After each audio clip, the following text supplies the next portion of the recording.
Well, hello there, and welcome back to part three of our bowl preview. We're going to be doing the rest of the bowl games outside of the New Year's Six today, and Steven is back with us. Thanks for having me back. Absolutely. Had a good time last It time. was a good time. It was fun. So, without further ado, let's just go ahead and jump right into our first game. All right. We're going to skate to one song only. All right. The first game we're looking at here is the first bowl game we have between two ranked opponents. We're looking at number 16 West Virginia against number 20 Syracuse. The line for this game was originally +7 in favor of Syracuse. That has shifted to +1.5. Obviously, with the big thing of Will Greer deciding not to play in this game, foregoing it to get ready for the NFL draft. I like Syracuse in this game for a couple of reasons. One, they lead the FBS in forced turnovers with 30. And two, they also have a really disruptive defensive end in Alton Robinson. He has 10 sacks. He's all ACC. Syracuse as a team is 8th in the country, 38 sacks. And they're playing a backup quarterback who's only thrown 10 passes all season. So for that reason, I'm going to take Syracuse in this game. Yeah, the big question mark here is, can this quarterback actually perform? But, I mean, he was recruited by Dana Holgerson, and he does recruit good quarterbacks. He does. But, again, the forced turnovers and having a all-ACC defensive tackle or defensive end really brings a question mark here to this game. Yeah. And especially when you're missing one of your biggest offensive linemen to help protect a quarterback who, he has 3 weeks to prepare for this game, but untested is untested. Yeah, I think the bright side you're looking at for West Virginia here is obviously their wide receiving core. You got Gary Jennings and David Sills. So if they can make some big plays and get open and make some easy passes for Jack, I think they have a chance. But I just like Syracuse in this game. I mean, I like David Sills. He's a senior. It's his last game. He decided to play, which I found very interesting because Will Greer and himself are very tight. I think they were roommates at one point. They were roommates, yeah. So I'm going to pick against you here. All right, and go with West Virginia to at least cover. But I do think that they went outright. I mean, it is 1 point. It's 1 point, so it'll be what, 24-23, something like that, maybe. Yeah, so I think West Virginia can produce enough offense against the Syracuse defense to pull out the win here. All right, moving on. All right, next up we have another ranked matchup. Yeah, we got number 13 Washington State and number 24 Iowa State. Obviously, I have a little bit of bias in this game for Iowa State, but I think they're going to win, and I'm going to obviously explain the reasons why I think that. Washington State is 3.5-point favorites right now. Rightly so, though. Rightly so. I mean, they have the FBS leader in passing yards per game in QB Gardner Minshew. But I like Iowa State for a number of reasons. When people talk about the Big 12, they talk about their lack of defense. And Iowa State is really the one bright spot of defense in the Big 12. I mean, they have the 9th best red zone defense in the country, 34th defense overall. They only allow 228 passing yards per game, and they're only one of 2 defenses in the entire conference to allow less than 400 yards per game. So, defensive side of the ball, I really like them. Matt Campbell, their head coach, is a very defensive-oriented coach. I think this is a game where if they only had a week to prepare, I don't think they can pull out a victory. But you give them a month, I think they can squeak one out. Yeah, I think that every team's biggest fear coming into bowl season, having that layoff, usually offenses suffer and defenses get better. Yeah. When you have more time to prepare for an offense and an offense that usually you go off momentum, you go off a tempo, you go off, we're in this week, we're getting ready, and then we're moving on to the next game. When you have 3 weeks where you're not seeing full speed action, it really hurts you, and I think that is going to hurt Washington State. But really the glaring stat that I think I'm going to go with in this game is that Iowa State is -1 in the turnover margin. And I think that they give the ball up at a crucial time in this game. And Washington, I don't think cover, but I think it's at least a 2-point victory here. Another thing I like about this game, too, is a lot of people didn't pick Iowa State last year when they had to go down to Memphis and play a Memphis team who had only lost to UCF. They went in as 3-point underdogs and came away with a victory against Memphis. I think they do the same thing here, and I think not only do they cover, I think they win outright. Yeah, I don't see it. But I would not be surprised if Iowa State came away with this win. I'm high on Washington State right now, and I feel like they're going to have a lot of motivation coming into this game because if you're Washington State or a Washington State fan, you have to feel snubbed from the bowl selection committee because Texas is playing in the Sugar Bowl, and you're on the outside looking in to a 3-loss team, a 4-loss team in Texas. Yeah. And this is where I won't get into it too much, but I think the bowl selection committee it's a farce because you have obligated bowls. It's about making money. Certain conferences go to certain bowls. That's an argument for another video. It is an argument for another video, but I'm taking Washington State here. To win or cover? To win, not cover. All right. Next up, we got the Belk Bowl. We have South Carolina versus Virginia. Currently, South Carolina is a 4-point favorite. I really like that line. I think South Carolina is going to cover that. You look at a Virginia team, and they're just too inconsistent. They have 2 straight overtime losses. I think, with the battle-tested South Carolina team, they come in, they beat Mizzou, who's really tough. Everyone knows that. Only lost by 3 against A&M, and they only lost by 4 against a really strong Florida team. So I think that's going to help them in this game, and I think they're going to cover that spread. Yes, I think they are going to cover the spread. I think it's going to be by a lot. I'm thinking it's going to be by double digits in this game because going big, Virginia's just so inconsistent. Yeah. The only thing that concerns me with South Carolina is Deebo Samuel sitting out, but Jake Bentley, I think he is going to put on a show as a draft audition in this because nobody's talking about Jake Bentley. Yeah, he's going to be a later round draft, I think. I think he's going to be deep. He just doesn't have the size to be an NFL quarterback. But I think he still goes maybe as a backup somewhere, as an understudy. But my biggest concern with South Carolina is how are you going to be in the second half? You've given up a lot of points in the second half. It's not a typical Will Muschamp defense. He doesn't have his players in there yet. I agree. They haven't been good in the second half all year. It's not been good. They've squeaked some out. But I still think that they come out strong here. And you like them to cover? I'm going to say they cover possibly double digits. Oh, wow. They're going big. All right. I like it. Going big, yeah. I like it. All right. Moving on to the Arizona Bowl against Arkansas State and Nevada. I think this one is going to be lost. It's unfortunate. You got scheduled a bowl that is right in the middle of the day between a New Year's Six Bowl and the Peach Bowl and the national semifinals. Yeah. What do you think about this one, Steven? I agree with it being lost. I don't think a lot of people are going to tune into this game because they're going to be so excited about the other games. This game is basically a pick-em. Arizona State, I think, is favored by 1.5 right now. And I like that line. I like Arizona State to cover. They're coming in with 4 straight victories. They're averaging 32 points a game. They have the 12th best pass defense in the country. So I like them to cover that line. Yes, I think they do cover that line. I think it's going to be somewhat of a track meet, though. The only thing I can see here is Nevada has a terrible pass defense. Although they have forced 19 turnovers, they are -7 on the margin. Yeah, terrible margin.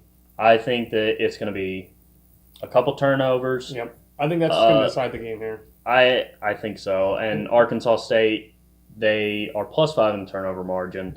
They have the 12th best pass defense. Look for some picks. Look for some stops on 3rd and long. Yep. I think that's the difference here. I think Arkansas State covers easily, really. I have to agree with you on that one.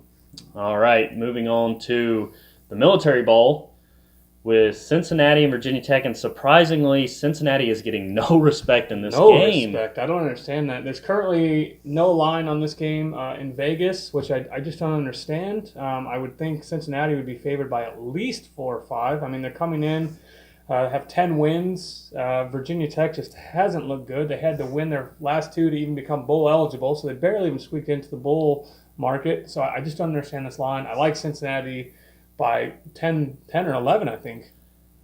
Yeah, this is where we're going to start agreeing a lot more because Virginia Tech has looked so bad this year. So bad. Their defense is not a typical Coach Foster defense. They're allowing 31 points a game, I think 450 yards or somewhere in that range.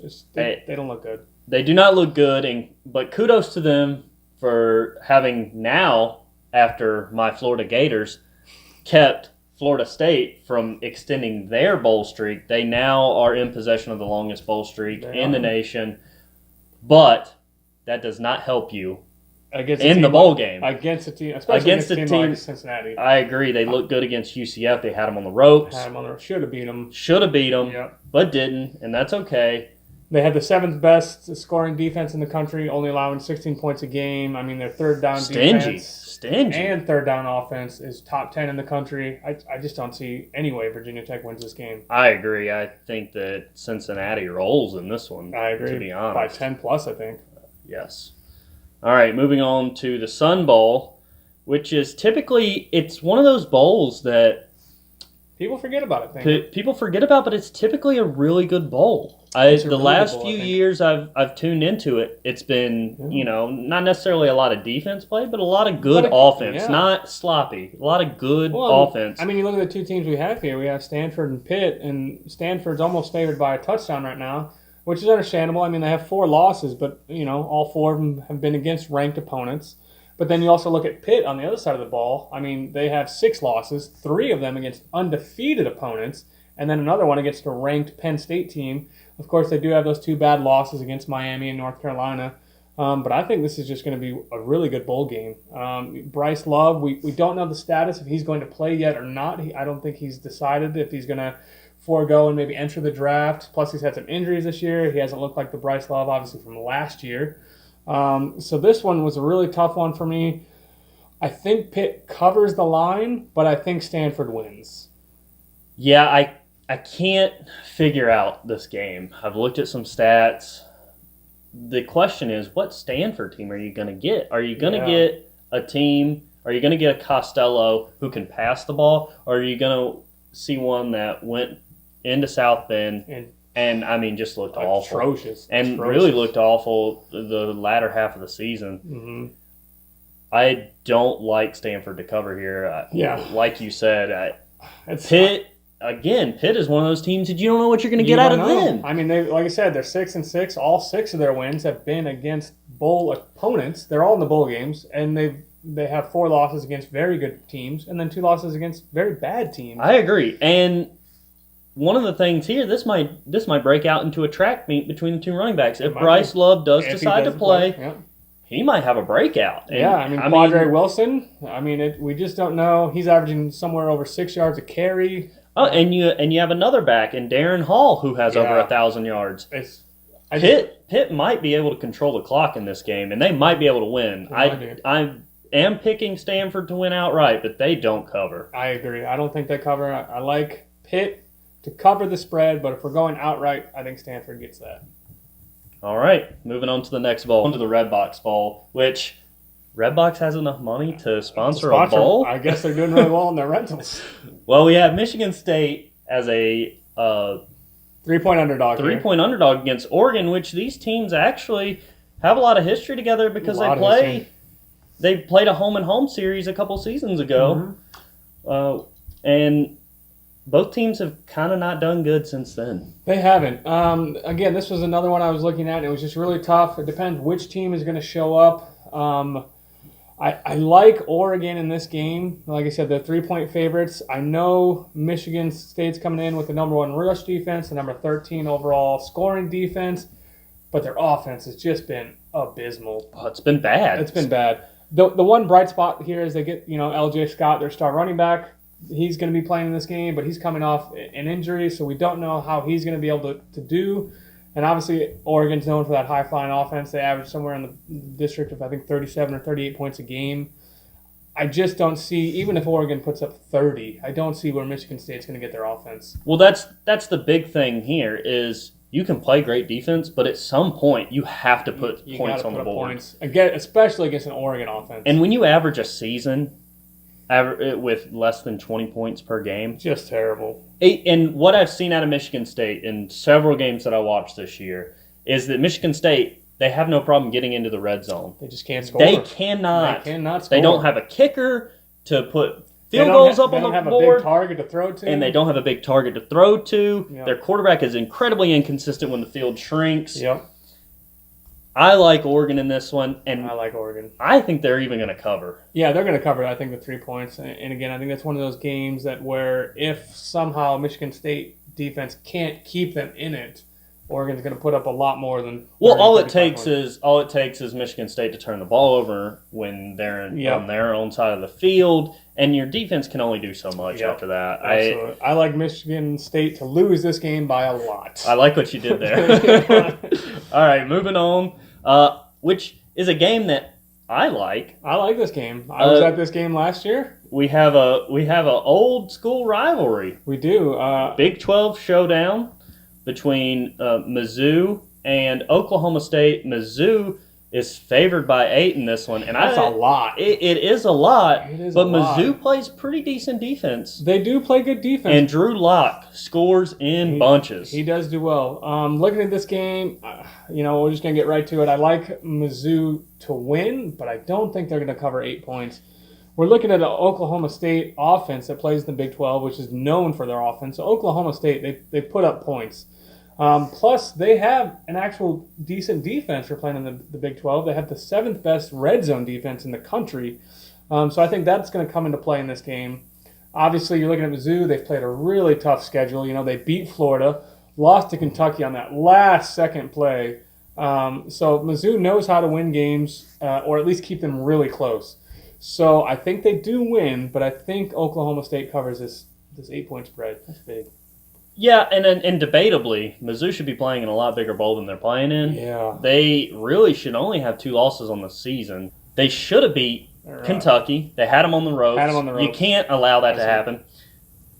It's a rightful loss down in Tuscaloosa, but you should have been beat South Carolina. Honestly, Mizzou should be 10-2. Yeah. I hate to say it, but Mizzou should be 10-2. They should have finished second in the East, and I wish I would have pulled up the stats before this, but every time they play Oklahoma State, whether it be in the bowl, whether you date it back to the Big 12, which they played several times since they joined the SEC, they have always been able to throttle Oklahoma State. You look back to those bowls. Yep. They played in the Cotton Bowl a few years ago, and they were able to throttle them then. Crushed them. And so I like Mizzou to cover. You like them to cover 8 points? I like them to cover, and it's going to be double digits. Wow. All right. I like it. I'm a little high on Drew Lock's last game, man. I like it. Last game as a senior is going to come out big. Absolutely. All right. Moving on to the Holiday Bowl. We have another ranked matchup, although this one's a little more low-key. I don't think people were actually looking at this one too much. You have Northwestern at number 22 and number 17, Utah. And I think this one's going to be one of those good old-fashioned, maybe slugfest. Big Ten slugfest. It's going to be a slugfest. I look at this game, and I think of the Michigan State-Iowa game that happened a few years ago when Iowa was looking at a chance to go to the national championship, college football playoff, and they ended up losing to Michigan State. This has a lot of that feel to me. It's a lot of defense. I don't see a lot of offense in this game. Northwestern is favored by 7, which I found really high for 2 teams that are built around defense. Northwestern has the 104th total offense in the country, so I don't know how they're going to be beating a defense that's this good by 7 points. I mean, honestly, there might not be a touchdown even scored in this game. It could be one of those 12-9 type of games, 9-6 that we saw from Alabama, LSU a couple years ago. I'm looking at the stats right now. Utah's second best in red zone defense. And they're top 20 in scoring defense, top 10 in rushing defense, top 25 in pass defense, top 15 total defense efficiency. I just don't know how Northwestern's going to I don't see how they scraped by 7 points. I mean, certainly you look at that Pac-12 game, and that should have been a 3-3 tie going into overtime. Absolutely. So I don't see – I like Northwestern to cover maybe. They're 7-point underdogs. I don't know if they'll be able to put up the offense. This one for me, it's tough. I think I'm going to have to go with Northwestern covering the spread just because I don't think there's going to be many touchdowns. I think it's going to be a lot of field goals. So it's going to be something like a 12-6 type game, maybe a 13-9 type game, something like that. So I think 7 points is a lot to ask Utah to beat them by. So yes. I like Northwestern to cover. I like Utah to win outright. Really, I'm going to pick Northwestern to win outright. I think that I think Utah gets struck by the turnover bug again. Okay. And a turnover at a crucial point, I'm not saying it's going to be a pick 6 or anything like that, but a turnover at a crucial point to give Northwestern maybe a leading to a touchdown or a field goal to win this thing. I like Northwestern here. They've been gritty all year. They found ways to win. You look at the Iowa game. Yeah. They played Notre Dame tough. They played Ohio State tough. They played Michigan tough. I agree. They play everybody tough. Very tough. And I don't think Utah has the moxie to go toe-to-toe with Northwestern and beat them here. All right. Like I said, we'll see how this game goes, but a little disagreement there. I like it. I love it, man. So next up we have the Tax Slayer Bowl featuring Texas A&M and North Carolina State. There's going to be a lot of offense in this one. A lot of offense. I think this is going to be a high score, somewhere, 38, 35, 41, 38, somewhere in that type of range. Texas A&M comes in as 5-point favorites. I don't know if they'll cover. I think they win the game outright. I like North Carolina State, but I think, Texas A&M playing the SEC, they're just a little bit more battle-tested. They play a lot tougher opponents. I think they had the third or fourth toughest schedule in the entire country. I like Texas A&M. There's a couple games they should have won. I think they got some bad calls on. So I like them to win. The Clemson game coming up. That's a big one. I think, I think they cover. I like Texas A&M to cover that spread, 5 points. Yeah, I like it too. Texas A&M, they've looked the part all season. Stuff just kind of hasn't gone their way. Yep. But I think that last game against LSU where you take it to, 5, 6, 7 overtimes? 7 overtimes. I think that Texas A&M has the grit. Jimbo Fisher needs a bowl win in his first season to kind of put the feather in the cap. That contract as well. Justify a 10-year, $75 million all-guaranteed contract. And I think Texas A&M gets it done here. I think so. I don't even it might be close, but it's not going to be closer than a touchdown. Yeah. NC State's missing their star running back to the draft, missing their best linebacker to the draft. I like Texas A&M to cover. Absolutely. All right, moving on to the Outback Bowl, where we have Mississippi State, who I'm a little partial to, versus Iowa, which I think this is going to be a good matchup. I love this matchup. I love it. But do we have to mention how Iowa is going back to the Outback Bowl? I mean, what is this, 6 times? Like 15 times in a row? Pretty near they're going to rename the stadium the Iowa Turf Stadium. I'm telling you, man. I love this game. Mississippi State's favored by 7 points, which I think is just so many against an Iowa defense that is much better than people think they are. Iowa's always been known for their defense, but you don't get them talked about a lot. You don't hear their names mentioned a lot. Obviously, talking about defense, Mississippi State has one of They have the best defense statistically in the nation. The third best total defense, and then the first best scoring defense. I mean, they're only allowing 12 points a game. So obviously, this is going to be a defensive battle. Iowa typically plays dual threat quarterbacks really well, and if they're going to win this game, they're going to have to make Nick Fitzgerald throw the ball. Yeah, but I don't think if Montez Sweat and Jeffrey Simmons play in this game, talking about a couple of beasts. They're playing. I think Nick Fitzgerald does enough here. Again, we're talking about another swan song. Nick Fitzgerald comes in. He puts a cap on his season or his career at Mississippi State where he has set records behind Dak Prescott. Yep. So I like Mississippi State here. I don't know if they're going to cover. I don't see them covering, but look for a brawl here. So I'm going totally against that. Really? I'm going with a big upset here. I think Kurt Ferentz, with that defensive mind, knowing that his team is best known for defense, I think they're going to come out, they're going to stop Nick Fitzgerald, they're going to make him throw the ball, and people forget Iowa's secondary is really good. Yes, I do agree, and it could quickly turn into Mississippi State versus Florida, yep. Mississippi State versus Alabama, Mississippi State versus LSU. It could. Yep. But I'm believing in Nick Fitzgerald here, and I think Jason Moorhead will have them ready to go. I think Iowa not only covers, I think they get an upset win here. Well, hey, I like it. I like the disagreement, and I can see it for sure.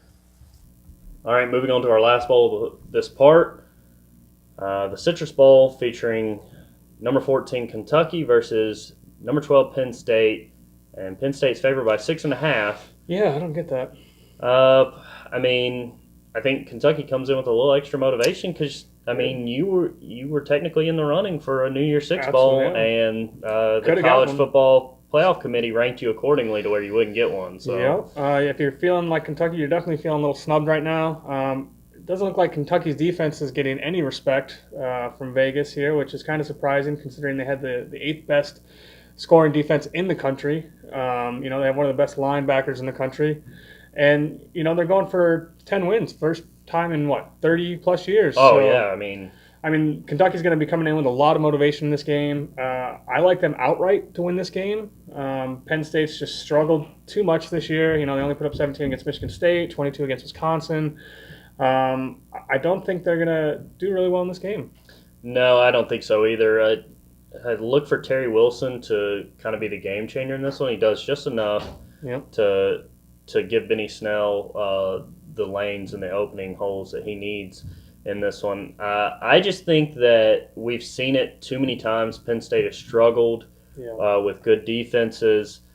It seems like since they've been missing Joe Moorhead, the offense has kind of taken a step backwards, and James Franklin doesn't know what to do. He's perplexed, yeah. And he relies on Trace McSorley too much. Yeah. I'm surprised he hasn't gotten hurt this year, to be honest with you. And I think we see the same thing here. I think Penn State struggles and Kentucky wins outright. Yeah, I think Kentucky's going to control the line of scrimmage there, and Benny Snell is going to have a big day. Absolutely. All right, thanks for joining us for this part. Look out for our New Year's Six Bowls coming up, the previews, where we preview those games, including the national semifinals, which I'm sure we'll have a lot to talk about. A lot to talk about in those games. Yep, so thanks. Don't forget to hit that like and subscribe button. Beecher, thanks for joining us again. Look forward to next time. Have a good one. Thank you.